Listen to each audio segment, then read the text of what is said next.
Hey everybody, welcome back to Video Game Esoteric and our continuing series on the MiSTer FPGA DE-10 Nano project.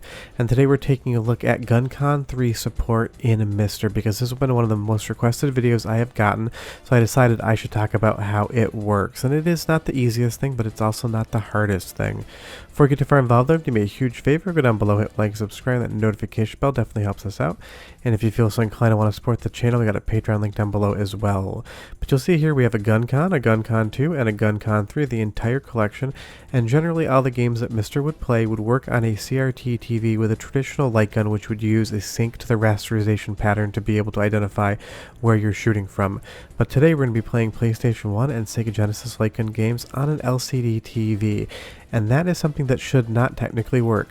Now, via emulation, it's been working for a while. Things like the Sinden light gun do that, but now we have support for GunCon on MiSTer, and that's a gun that most people may have sitting around, although I will say I had to buy this gun and the IR sensors just for this video because you guys kept asking me to make it.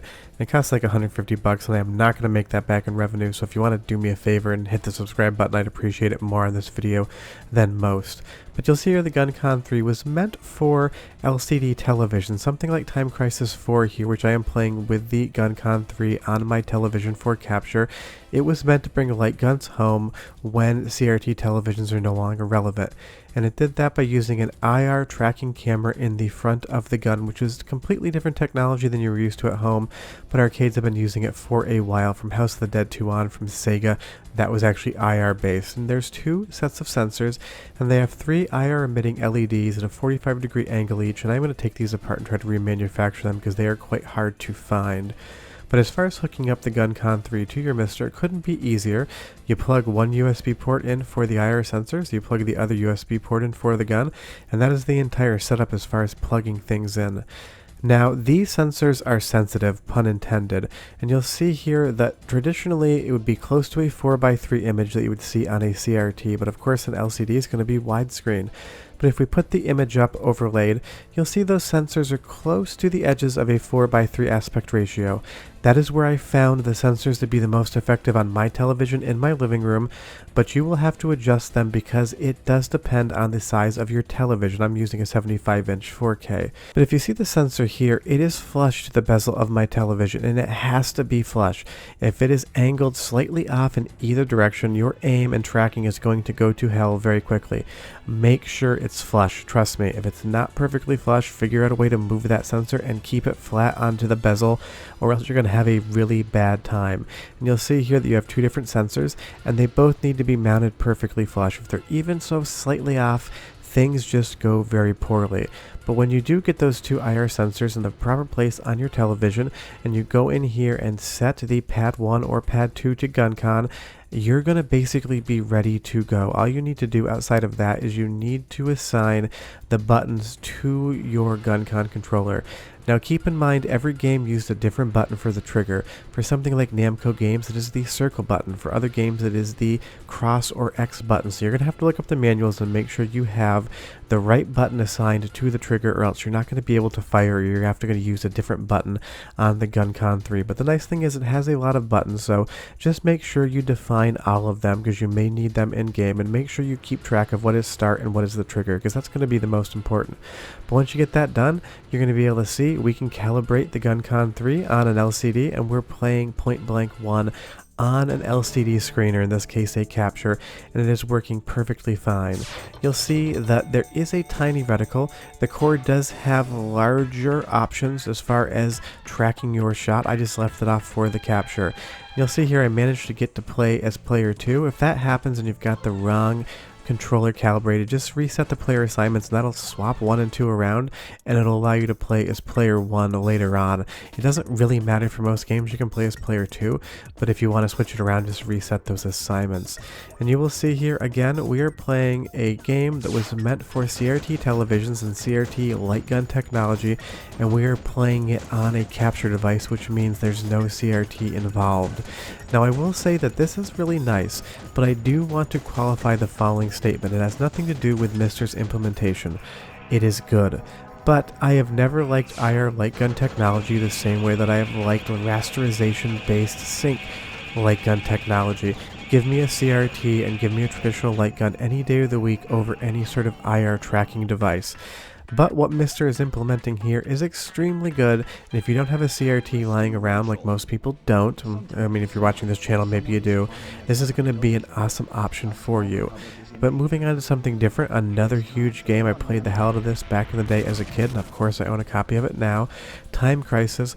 Again, it plays really nicely on MiSTer, and if you do have that crosshair set up, it's going to be easier for you to aim. Now, some people are going to feel like that is cheating, some people aren't going to care whatsoever. I left it off for the video, but if I was going to play, I probably would leave the crosshair on because the floatiness of IR sensors, even when they're properly calibrated, is larger than any sort of aim issue you're going to have with a properly cleaned and calibrated rasterization based light gun. So this game would probably be really hard to complete on the GunCon3 in my opinion. That's not to say the implementation is bad again, it just means that in a game where accuracy matters and the GunCon was developed to be the most accurate light gun that they'd ever ship for the home market, being even a few pixels off is the difference between hitting your target or not.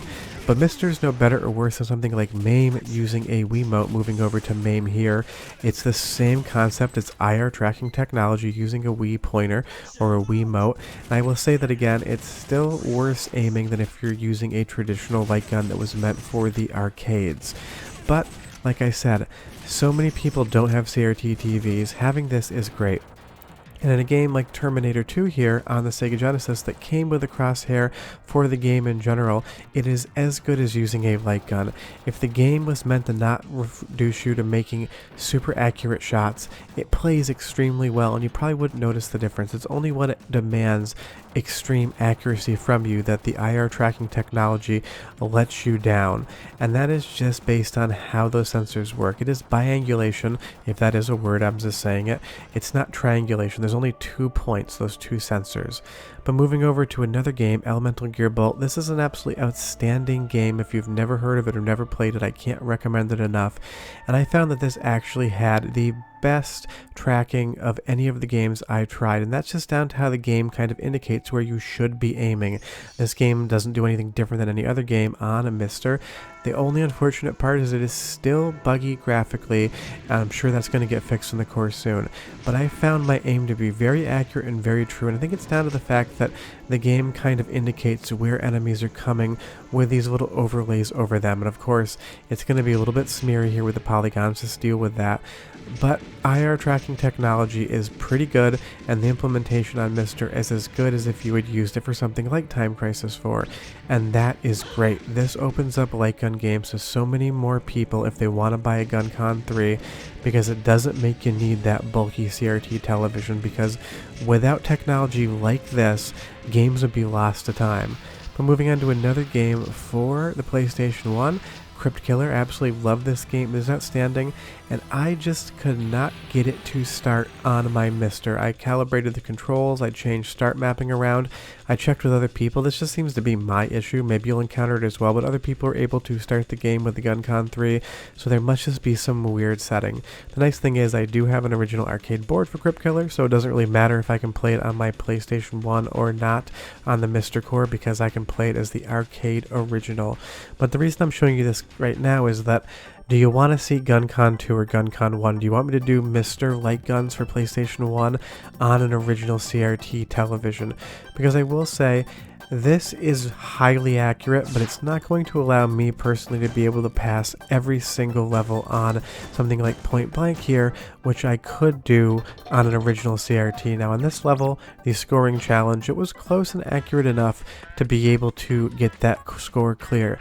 Where I have issues in the game with the IR technology is kind of following targets. In this instance, you need to shoot a soda can in low or no gravity, and it is very floaty, and I get a few hits in, but I just lose the bead on it, and that's because the IR tracking is just slower than if they use the raster off the CRT when it was projecting those electrons at the screen. But for some levels like this, it works perfectly fine. It's not so much trying to be precise with your aiming, it's trying to pull that trigger and aim a little bit as quickly as you possibly can. But that, guys, is GunCon 3 support on a MiSTer. It works, and it works as good as any other IR solution I've used for PC or otherwise. So the implementation in MiSTer is outstanding. Unfortunately, the technology just isn't my favorite. Short of that, leave me a comment down below if you want to see GunCon 2 on a CRT for MiSTer. I'm happy to make it. It just takes a long time, and I want to know you guys want to see it. Short of that, I'll have videos throughout the week and MiSTer videos next Thursday, but I'll see you guys next time. Happy hunting. Bye-bye.